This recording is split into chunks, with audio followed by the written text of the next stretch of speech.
Pathfinder. Making contact at point 003. Unknown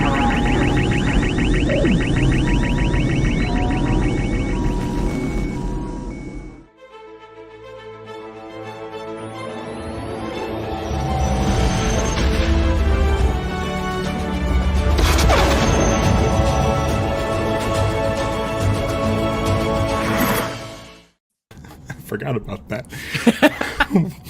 Welcome to Live Action Star Wars. I'm Ralph. I'm James. And today we're talking about the director and the Jedi, the documentary about Star Wars Episode 8, The Last Jedi. Last Jedi. Yeah. Yeah. We are diving in. This is our first real time that we're braving The Last Jedi in what, 2 and a bit years? More than that? Yeah, it's been a while. It's been a while. We've talked about The Last Jedi a lot, but we've never done an episode dedicated to either the movie or any of the behind the scenes of it. Because it's contentious. To say the least. And it seems to bring out, we have different opinions on it, but it brings out the worst of the internet. It does. In fact, every time I do this, anytime I get the opportunity, I do a hashtag The Last Jedi. And just so more eyes can get to us. And unfortunately, right now, we are not live on Twitter. And I don't know why. We're now live on Twitter. Welcome, people who might be watching on Twitter. I guess. Yeah, I don't know. That's the first time that's happened where... Yeah. It says it's live, everything is live, but it says error. Twitter is not live, and maybe it's him hearing us talking about blame Elon. Yeah, we love Blue Sky. Yeah. Blue Sky is better. Yeah, we're on. Okay, so it's I mean it's like it's a movie that's controversial in my own head. I have 2 parts of my brain fighting over this movie, much like Twitter. Yeah. And watching this, I was going to say, I think the reason why I want to do an episode on it relatively soon. This has made me want to do an episode on it. So we'll talk about the film and our thoughts on the film, I think, a lot more then, but we can't talk about this without at least giving a brief about it, I don't think.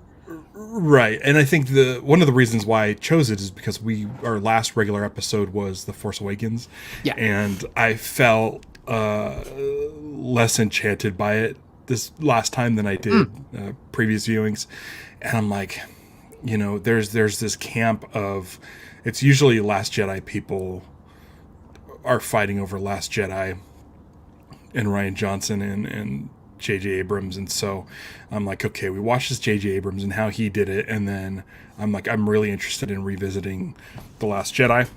Yeah. It's not my pick, and I'm not really interested right now into opening that can of worms.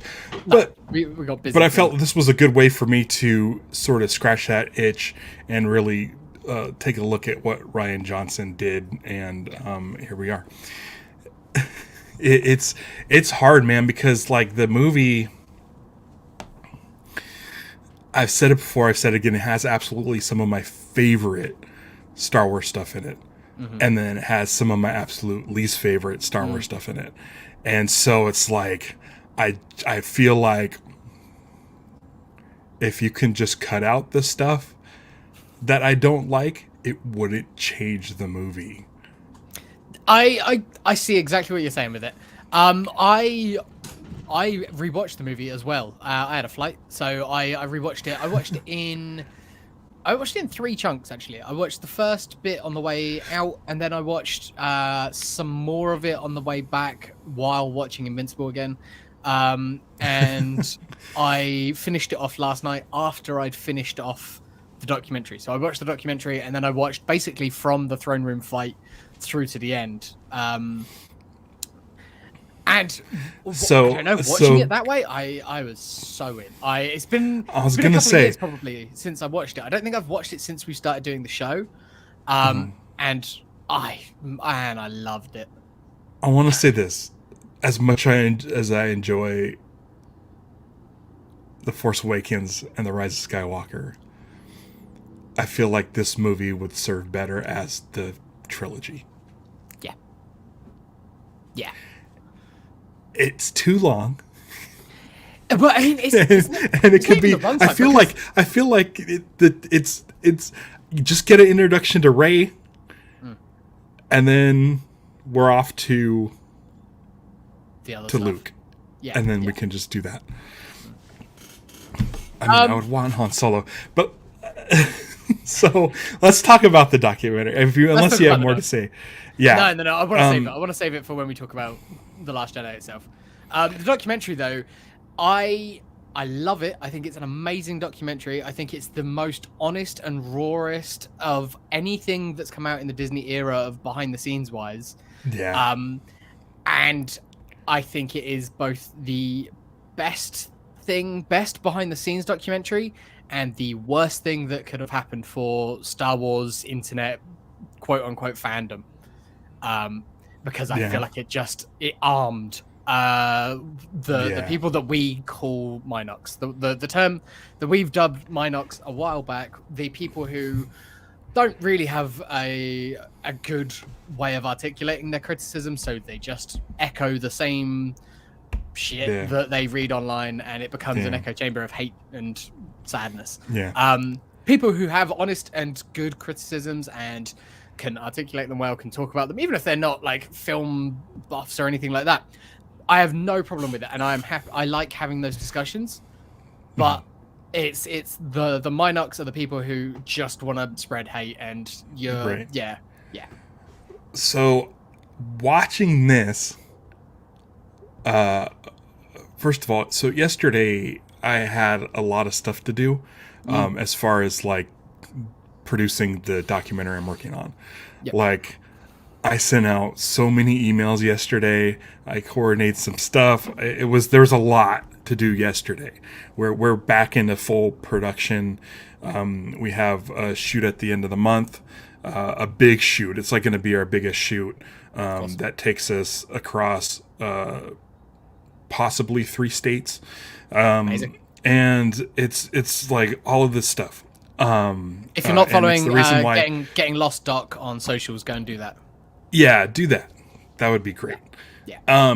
So after that, I have dinner, have dinner. And I'm like, fuck, I gotta put on this documentary. And I'm like, so like stressed. I'm like a ball of stress. And then I'm like, now I gotta watch this thing. Where it's just like, it's The Last Jedi takes all of the Star Wars energy and love I have and just like drains it. It's like there's too much of this going on. We're just thinking about The Last Jedi. I'm like, oh, it brings just memories of like the worst of Star Wars. And I'm watching this thing and I'm like, oh my God, like these guys are producing something that's, I can't even imagine. Yeah. I can't even imagine that shot when they're signing the final Star budget, Wars. the final budget documents that they're signing and stuff, and you can Like, sort of just see Ryan at that point, and he's just like, okay. The whole time I'm sitting there and I'm like mostly watching Ron Bergman. Yeah. Well, yeah, I mean, because you're have a new appreciation. Yeah. And there's things in this where it's not making me more stressed, but I'm just like, okay, this is the way I'm doing it. Yeah. Feels very similar to the way they're doing it. And they did it. They got to make a Star Wars, and I'm making a documentary with Taylor. And it's just the conversations they have. I'm like, I kind of have similar conversations with Taylor. And I'm like, okay, so I guess I am a producer. I guess I am doing it right. I think the interesting thing about this documentary is where it's very different than the Force Awakens one. It's very different than the Rise of Skywalker one, which I love. I think it's called The Skywalker Legacy. That documentary is great because they just pull out footage from the original trilogy behind the scenes that I've never seen before. But this one feels like the beginning, the documentary for the episode 1 behind the scenes documentary. So it's literally a fly on the wall following Rian Johnson as opposed to George Lucas, and there's no narration, there's no sit down interviews. There's a couple sit down interviews. We'll get into that. Look like they're just sort of self shot though as well. Like the one with John Boyega that they cut to a couple of times, it looks like it's like cell phone footage. Yeah, they probably just grabbed him between takes or something. Or I think Carrie Fisher's was the only one that really looked like she had sat down for an interview, and it was probably interviews for whatever media junkets, and then they grabbed the stuff where she's farting around and put that in this. Ian Carrot, yeah. It's like I said with Kirkman. Yeah. Yesterday on Invincible, Robert Kirkman will tell professional interviews to the Prime Video documentary people, and then his bullshit farting around for Skybound when his company is doing him. it. Yeah. But this fly in the wall thing, I think I like way more than sit down interviews. I mean, I'm doing sit down interviews now. That's because I'm not there for when they're shooting the show Lost. But it's such a refreshing approach. It's nice because it's showing you like all the decisions that have to get made and how many hours they said there were like something like halfway through and they still needed something like 40 something sets to build, and it's like it sounds like a nightmare. Oh, was it 120 days shooting or something like that? Like it was... something like that. Yeah. And like I've been working on my movie for like 2 years, and in a year, Lost fans are gonna sit there for like an hour and 45 minutes, 2 hours. I have no idea how long it's gonna be, and then be like, okay, thanks, it's done. Yeah, you did it. Yep. And it's just so watching this thing, and you're watching like every little detail, you start to see how Kathleen Kennedy said this was a great experience. Ryan Johnson looked tired, but he wouldn't do anything different, and he loves doing it, and he's glad he made it. But at the same time, you watch when you're making every little decision on every single droid, and you have thousands of background characters on Canto Bight, that by the time you get to the edit, you're like, well, I spent so much time on every single thing.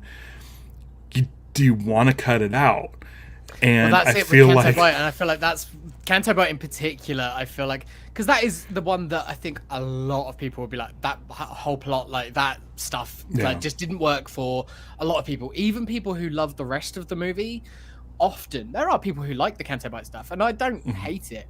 But it is I think the second weakest part of the movie for me, and it is the one that they always go, yeah, it's probably the one of the weaker bits of the film, and that you see how much effort went into it.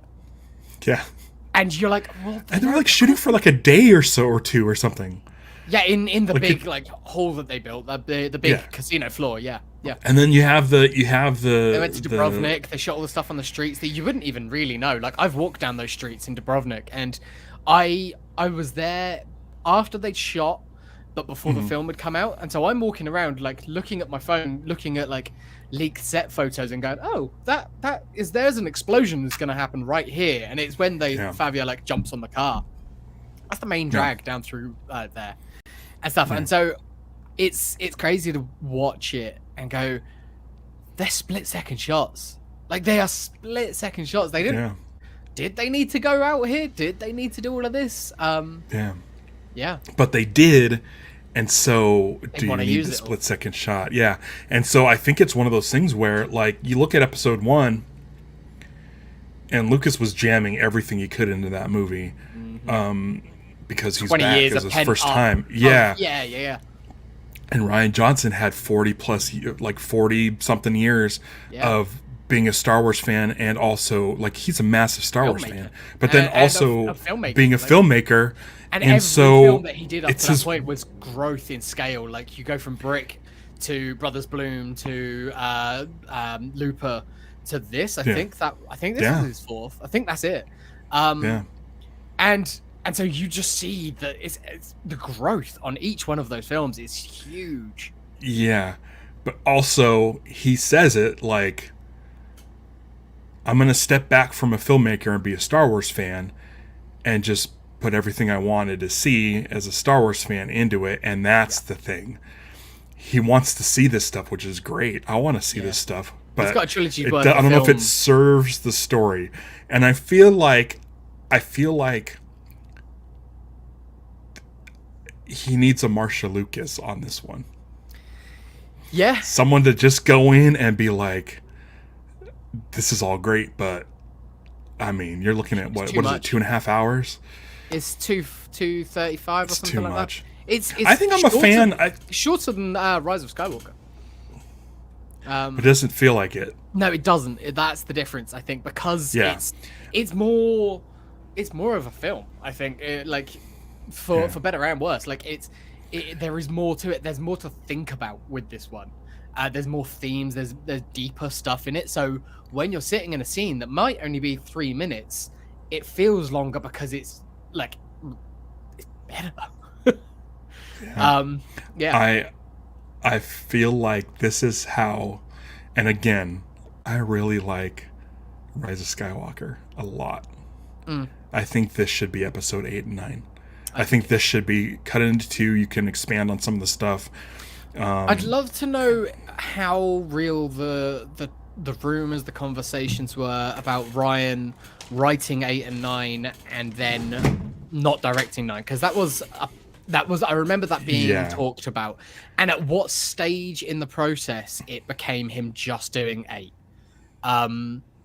Because I feel like at that point it feels to me that he was working on it as if he was going to get to write 8 and 9, and then they said, actually, Colin wants to write 9, and he went, okay, and then so he just had to compress. Right. Right. And then obviously everything with 9 changed and everything. Yeah.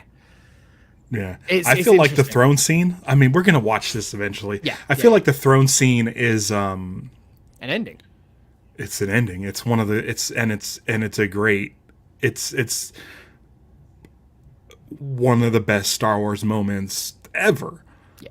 And it's so good. Yeah. And then you got like a good 45 minutes of movie left after that, something like that. It's about a half hour, yeah. But I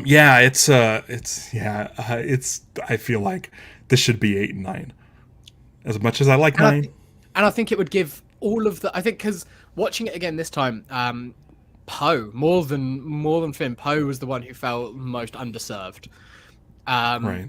And I think if you did spread this over 2, you'd get more chance to flesh out his stuff, because I quite like Holdo in this time around watching it through, and I was like, but there's not enough there to make it feel earned.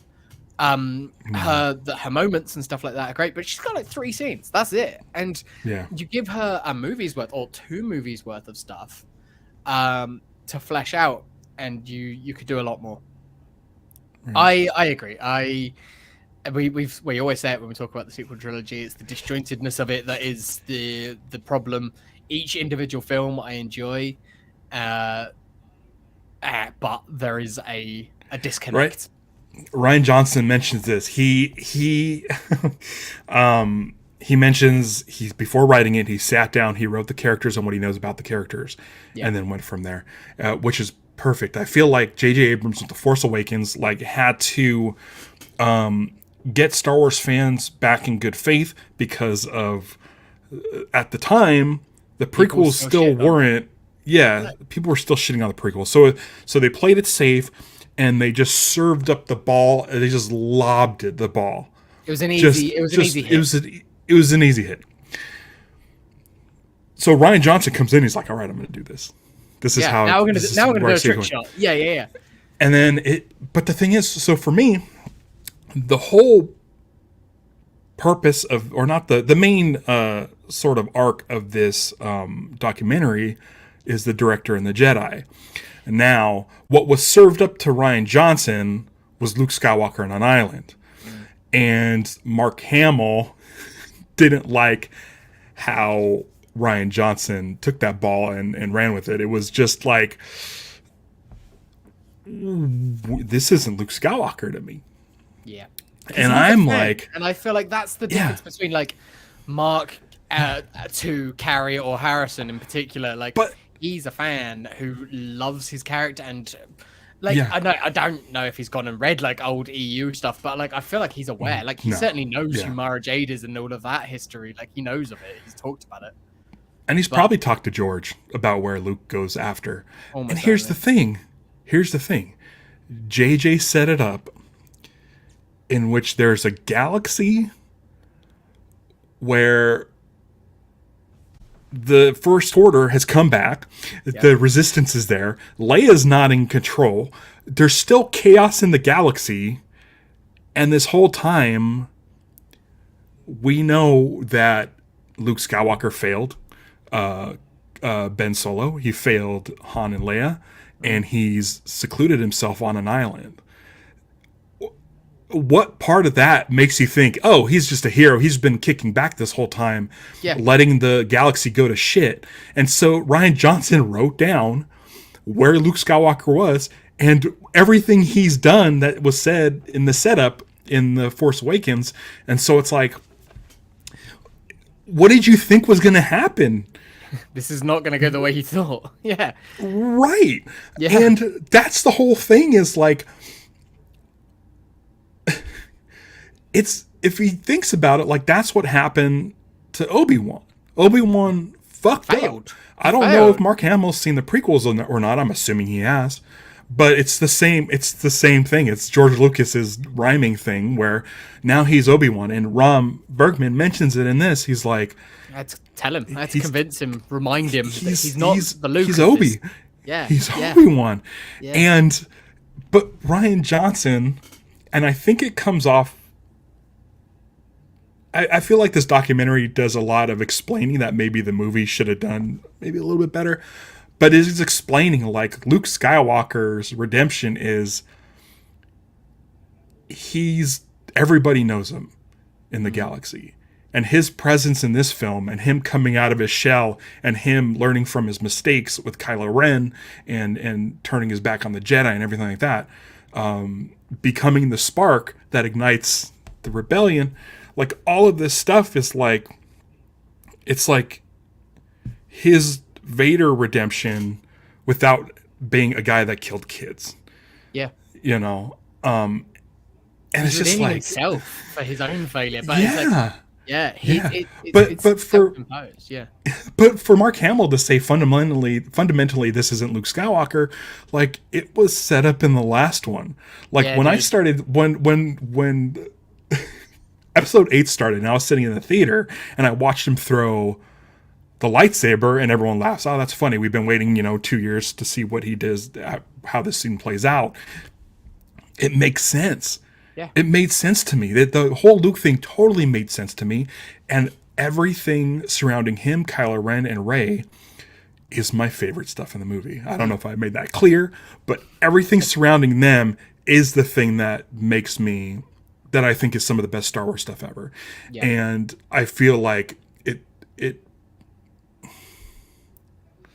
like the end of Return of the Jedi, Luke's lapse into the dark side and kills his father. Well, strikes down his father using his anger, doing what the Emperor wants. And so like, how does he deal with that? He's got that in him. And so for him to be able to sort of confront his demon, Kylo Ren, without lifting a lightsaber, just using the Force, and then being at peace with the Force and becoming one with the Force, it's like, that's so much better than standing out there in front of a bunch of Star Destroyers and deflecting bolts and pulling ships out of the sky and all of that. It is. This is what I'm saying about it being the worst thing because it arms the internet like Minox. It's the stuff that he says where he's like he fundamentally disagrees with it. If you watch the rest of the documentary, he comes around and he's like, "Oh no, it's excellent." By the time we get done with it, it's excellent. But there's a great line. I'm just like, oh, Mark, please, just don't show that. Don't say these things because you've got to know that people are gonna pick up on it. You can think it, but maybe just don't say it. But then it's also like fair play to them. They showed that there was a disagreement here. and what a narrative that tells in the documentary. I think he just And said that it was one of the too many times in interviews. Yeah, that was the thing. This kind of shows you, like, we all saw the interviews and we all knew going into it that it was like, oh boy, this is not great. And then it's like, oh, we'll make the documentary and we'll focus on that. And there's a part. It happens pretty late in the documentary that made me kind of be like, oh my gosh, like this dude is really is really combative. Was Mark Hamill said, he said, if it goes bad, Oh yeah, it's all on on his him. shoulders. if it goes But great, if it goes like, great, it's also on his shoulders. yeah, And Mark Hamill says, he's like, listen, I don't like he's agree washed with his it. hands of it. Yeah. Yeah, and But so that also then it showed me. I was like, well, hell, what a damn professional he's been in the other like complete other swing, because best performance of his career is this movie. I think Right. without a doubt, this is the best Mark Hamill performance ever. so And like he's doing this when he didn't Yeah. really like it until he got to the end of it. but what works about Saw- it? Yeah. What works about it though? Mark Hamill has a big old chip on his shoulder, making this movie, playing a character who has a big old chip on his shoulder, and so it kind of just works right. It's just I listened to a podcast called Blank Check, Griffin Yep, yeah, Newman, yeah. who's Watto on the George Lucas Talk Show. Fantastic podcast. They were talking about they've been talking about the movies of David Fincher and how casting Brad Pitt in Seven was like Brad Pitt, known as a pretty boy back then. Yeah. It wasn't really the right role for him, and but he was really eager to do it. And David Fincher was like, well, the character is kind of a fresh kid, a rookie who's really eager to do it. He's not So I'm jaded. gonna He's not use the Morgan that. Freeman. Yeah. Yeah, he's like, I'm going to use that eagerness and it's going to come out in his performance. And it did. Yeah. And it totally did. And Great so performance. like, Again, for, like, yeah. I'm not saying like that Ryan Johnson wrote Luke this way to get a performance out of Mark Hamill. It just happened to work. Carrie Fisher in the documentary says that this is her best performance. She's like, that might be my best performance ever. And guess what? It is. Yeah. Also, up to this point, I think Anthony Daniels' best performance since Return of the Jedi. Yeah, it's his best like There's return something performance. about whatever Ryan Johnson did, he made 3PO less like manic and a little more dry. Yeah. And it works, and I think that went into Rise of Skywalker, which I think is his best performance. Anthony Daniels' best performance as C-3PO is in the Rise of Skywalker. He refound it again. Like he never, for a character Yeah. who never really stopped playing the character. Yeah. For an actor who never stopped playing the character. But I feel like slotted back in. I feel like the prequels, he felt like a parody of C-3PO. Like, oh, everyone knows C-3PO as this guy, and so I'm going to play this guy. And it's like, no. If you look at Star Wars, the original, he's very dry and very And it makes monotone. sense because like through the 90s and then early 2000s and stuff, most of the times that he's playing 3PO are like video games or like comedy bits and things like that. So he's playing it up. He's playing the caricature version of himself. And what I like is they did the ADR on the set. yes, so you get So he's so close to that performance that, you know, oh, I can remember what I did, you know, 10 minutes ago before I took the suit off, as opposed to now you're in a booth, you can't see the You're just your reading mouth the move, words you don't on the feel page. it, you're You might have a you're reading the screen, words, You might have some dailies, but yeah. yeah, and so I feel like that helped too. I kind of want to revisit this movie.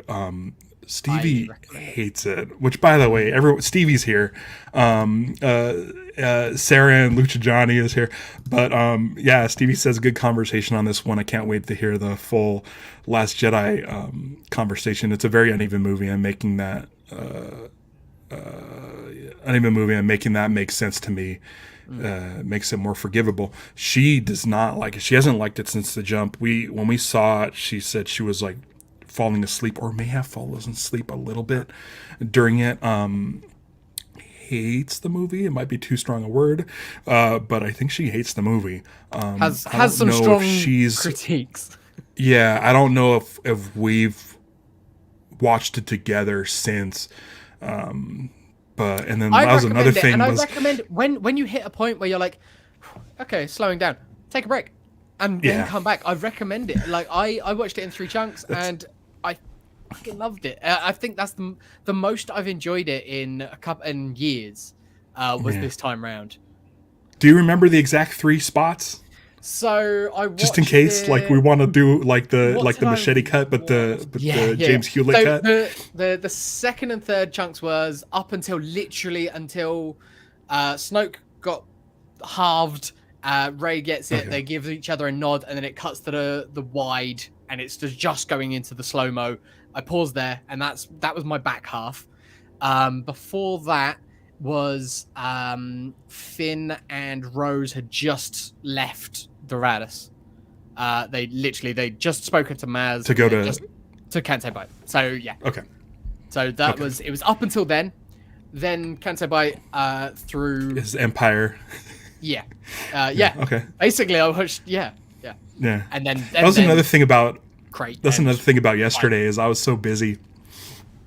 I was so busy yesterday. I was gonna watch this while doing work, and I just had work to do, and I was watching an interview with Michael Emerson instead.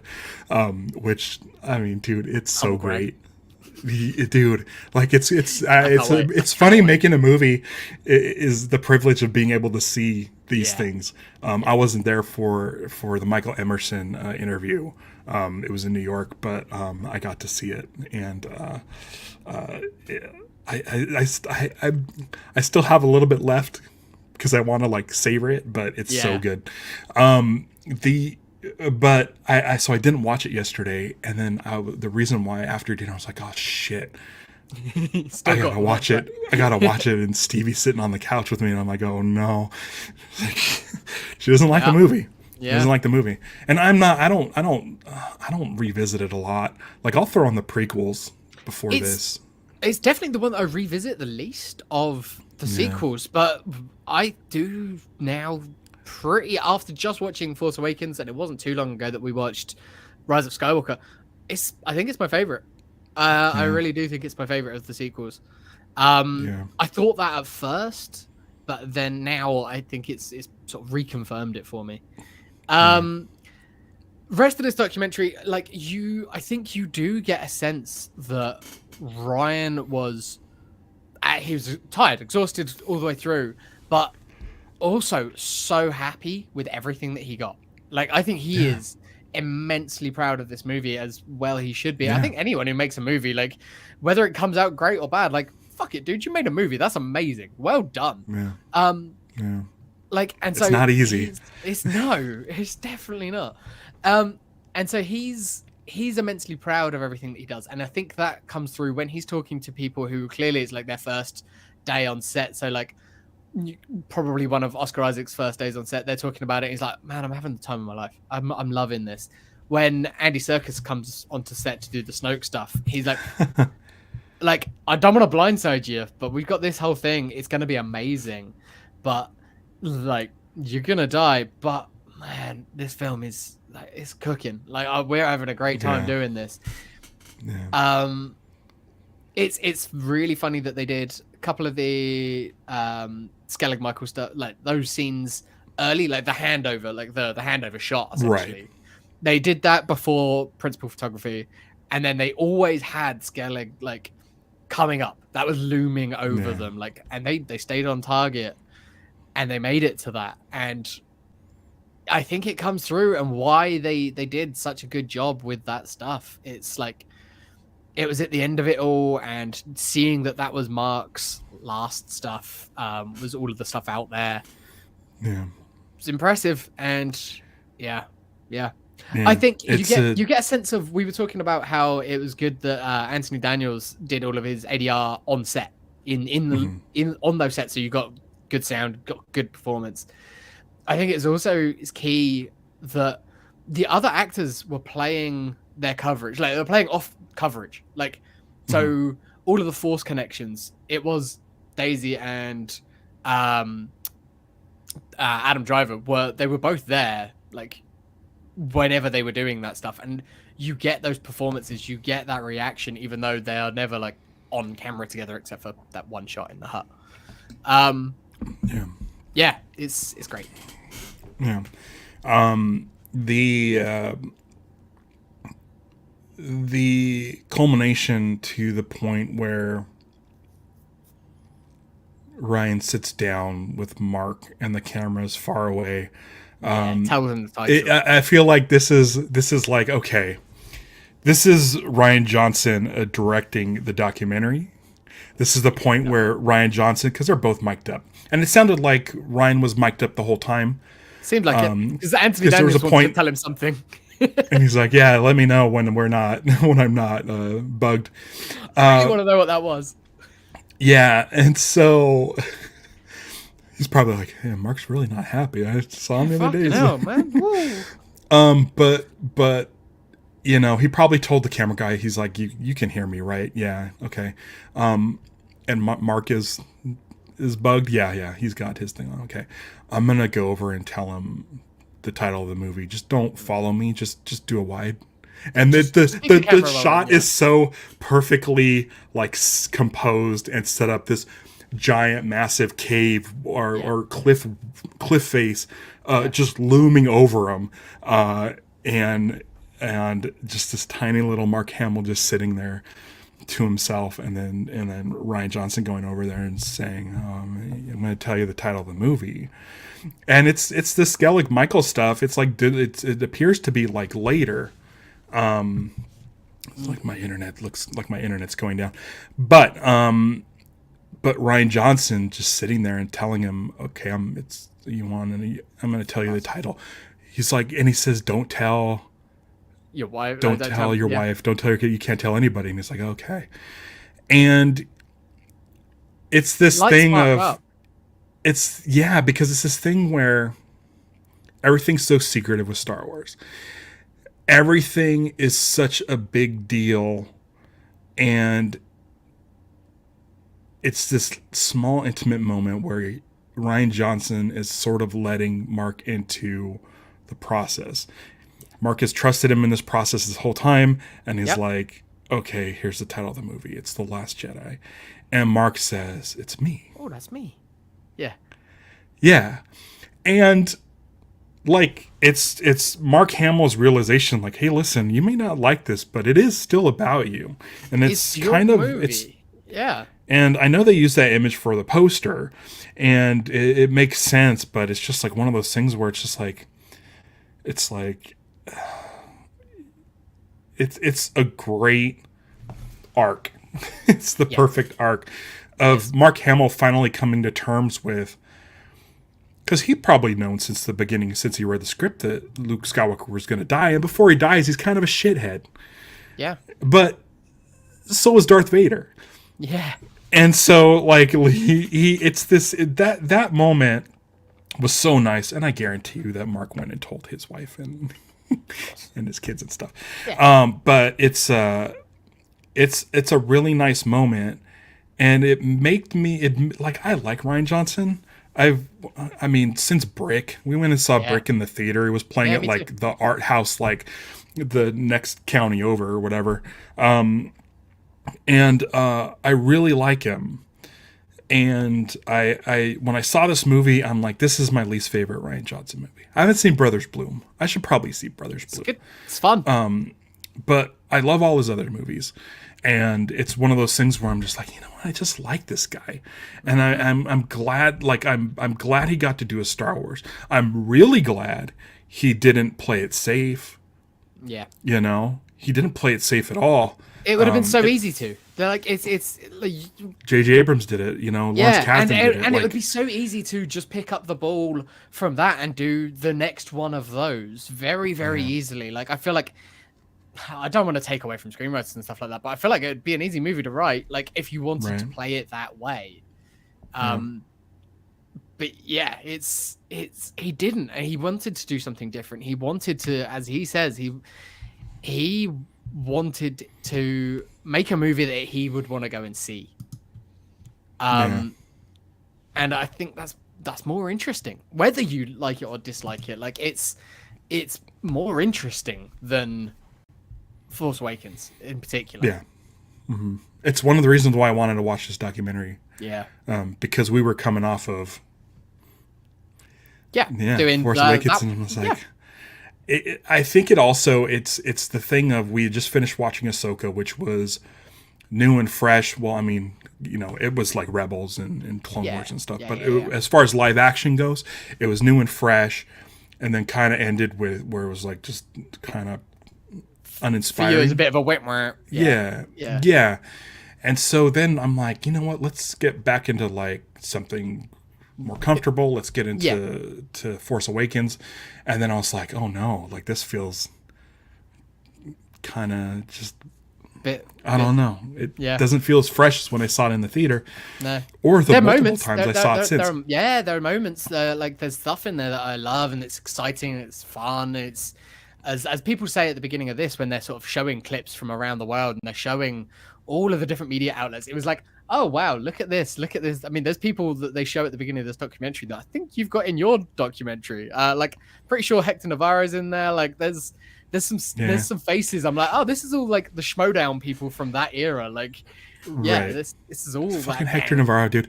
Hector Navarro. Can I just tell you real quick about Hector Navarro? Anybody who knows who Hector Navarro is one of the sweetest, most amazing guys. We are shooting at the end of the month, and we got Hector in the movie. Hector's amazing. Hector showed up for the last live panel at Comic-Con, did a follow-up interview after Mo Ryan's book came out. Has just been a peach. Started following me on my socials, like my personal ones, and like responds and stuff. He's just an absolute Maybe we should try to get him on some point. Well, here's the thing. He's got a show. He's got a show called Heroes Reforged that they're not really talking about stuff that's struck. So I know he's not, and he's currently. I think he's currently in Japan. But it doesn't need to be immediate. But animated series aren't struck, and I know that he's an Invincible fan. So I'm thinking maybe the second half of season 2 we get Hector in. But let me do it. So Hector is amazing, hardworking, just the sweetest guy. Just a wealth of like knowledge to all things geeky. Like he's a great dude, and it was so great seeing him in this, which is funny because yesterday Taylor sent me an image of we were doing we renting studio space for an interview at the end of the month, and Taylor was going through the site and looking at the images for the studio space, and sure enough, Hector is sitting in a chair being interviewed in one of those images, and I'm like that's so amazing. It's so amazing. And then so I saw that yesterday, and I'm like, he's fucking everywhere, but he's like deserves to be. He's a really good dude. One of my favorite interviews, our interview with him came after, it was the same day we shot, it was the most big stressful day. We shot Michael Giacchino's interview and then followed up. We had to like adjust our times and rush to get the Jorge Garcia's interview. And so it's like, these are like at the time two like the biggest factors in the show Lost. Like those are the two guys. And so we finished Jorge early because we had to do a time shift, and we're like, let's go get dinner. And we went and got dinner, me and the crew, and we're just sitting there and we're eating, and we're just like wiped the fuck out. And I'm like, we still have to go do Hector after this. Yeah. And we were just like, God damn, like, I just want to go back, clear the cards, put them all the interviews on the hard drive, work on some stuff, send out some emails, but all right, we'll go do Hector. And Hector was the sweetest, and he gave us energy again, and Hector is just terrific. So we'll try to get him for Invincible. I mean, that'd be awesome. Yeah, I'd like that. We can get him on live action Star Wars, but I think he's an Invincible fan. He's a comic book fan, and I think he would serve best on that show. Cool. So I'll reach out to him. And we've never had guests on that show, so that'd be fun. No, I know, and I was thinking about that. I'm thinking like we have a show on. Our shows are a weird time, but we'll see if we can make stuff work for guests on there. So yeah, it was great seeing him. There was another person on there who declined being in our movie, but that's fine. And then I was trying to think of any other people in the documentary that was in ours, but I don't think there is. Rise of Skywalker, there is, and yeah, it's funny seeing lost people pop up. Yeah, they're always around. It was just fun seeing all of the journalists of that era, like from in this, and it was all the what I'd say like YouTube journalism, but it was what was around at that time. It was great. Yeah. Stuff that I like. This documentary was very much focused. I mean, it's called The Director and the Jedi. It's gonna be about that, and it really feels to me that like Rian Johnson is an actor's director. You've got some who like to direct the action and stuff like that. But, Carrie Fisher mentioned that. Yeah. And he's like, I got a direction for you. How's this one? Slower and more intense. Like, she's like, oh, was I not intense? I was like, no, you were. I'm just trying to make a joke. Yeah. He's such a nerd, and she probably forgot that. Yeah. Yeah, that was even a thing. But the fact that Carrie Fisher said that he's a real actor's director, it's like something that she hasn't seen on the set of a Star Wars before. Exactly. Like George is all visuals and everything like that.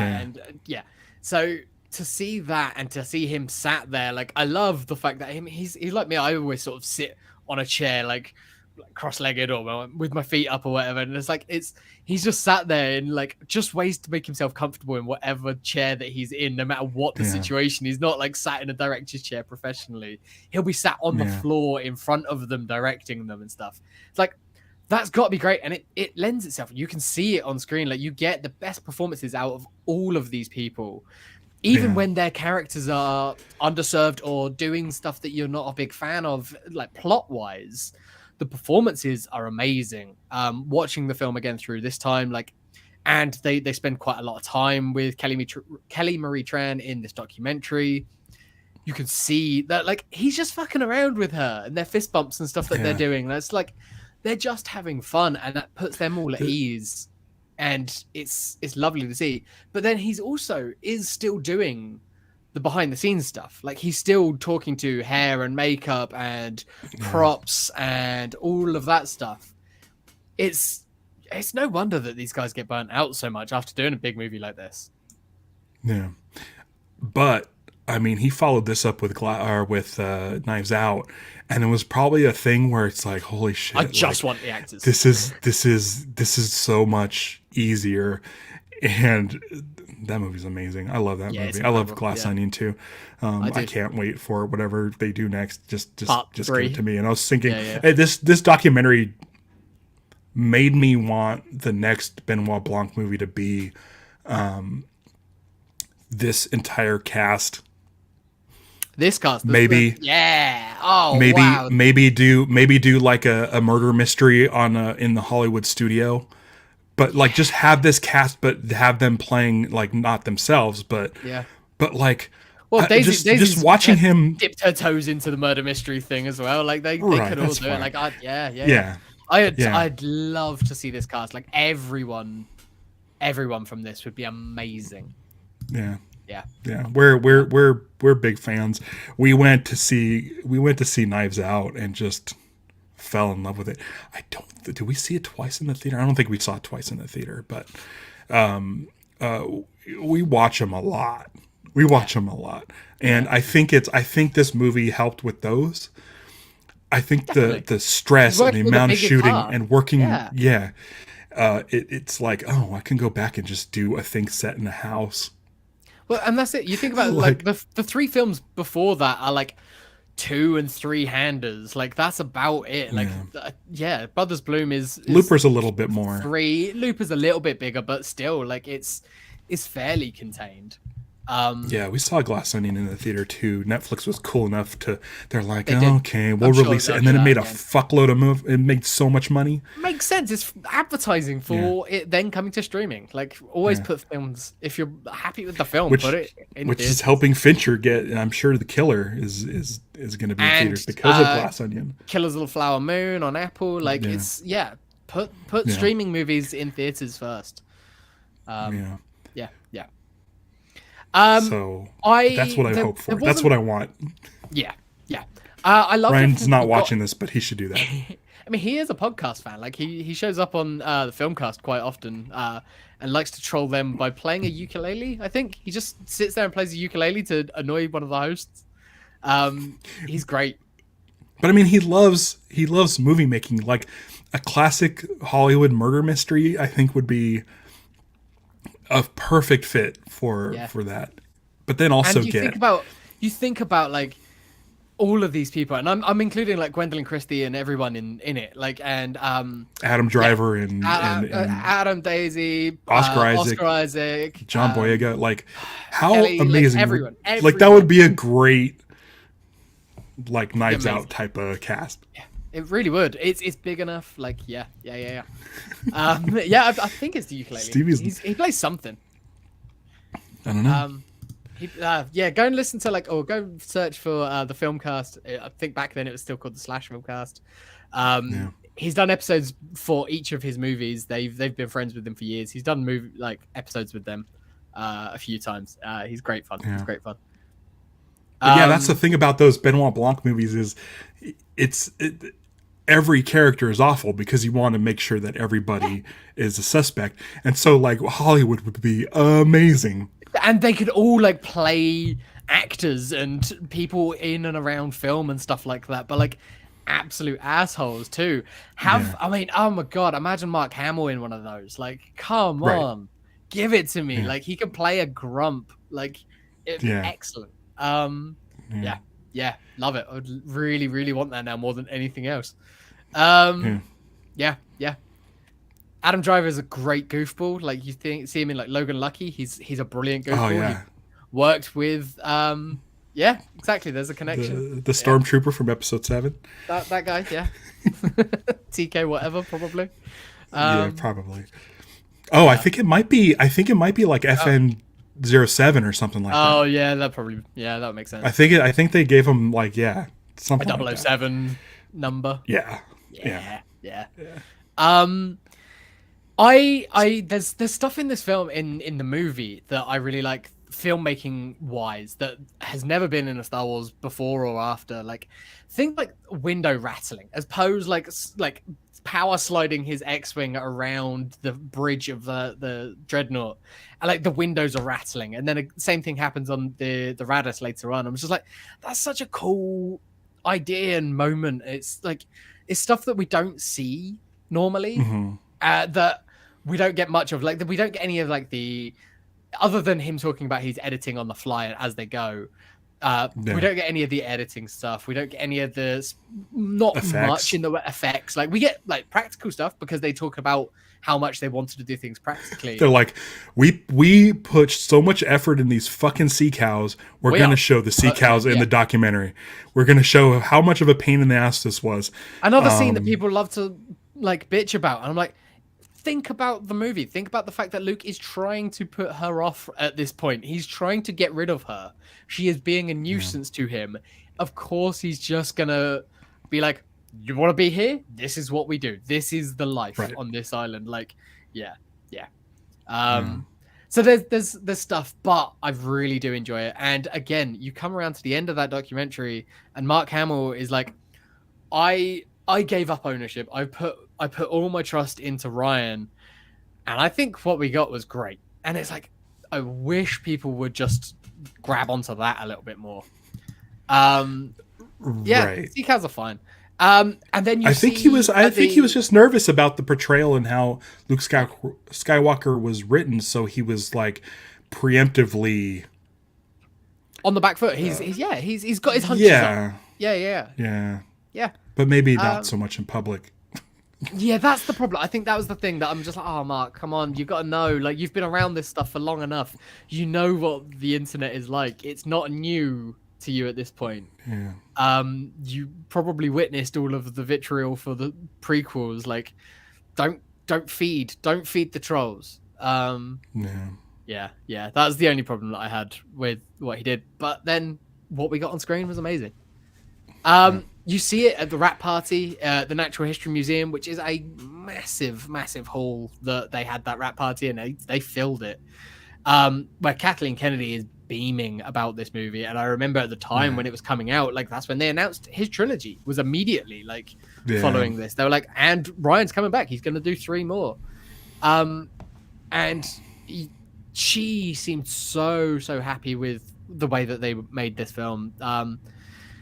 That you got to think it's the backlash and everything, and then the subsequent 2 movies not being as well received, like that made them sort of pump the brakes a little bit on doing Ryan's movies, and then he got super busy because he's an amazing filmmaker. Yeah. I really hope one day they get to it. I really hope that he gets to tell his story the way he wants to tell it, whatever he wants to do. Whenever it comes up in conversation, she like Kathleen Kennedy and Lucasfilm and stuff, they still say like, "Hey, we'd love to do it one day when he's available, but he's super busy right now." Also, I feel like if he gets another crack at it, he would be less precious about it. He'd be able to self-edit a little bit more. And if it felt like he had a lot to get out of the system. If he's going in with a trilogy, he can pace that out a little bit. Yeah. I think early New Year we need to do an episode on The Last Jedi. I'd like to do that. I want to make it a celebration. I want to talk about the things that we love. I do want to talk about the things that we don't love as much, but I want it to be mostly a celebration. So if there is anyone out there who wants to talk to us about it and like wants to have a good conversation about The Last Jedi, get in contact, send us a message. We'd love to hear from you, and maybe we can work something out.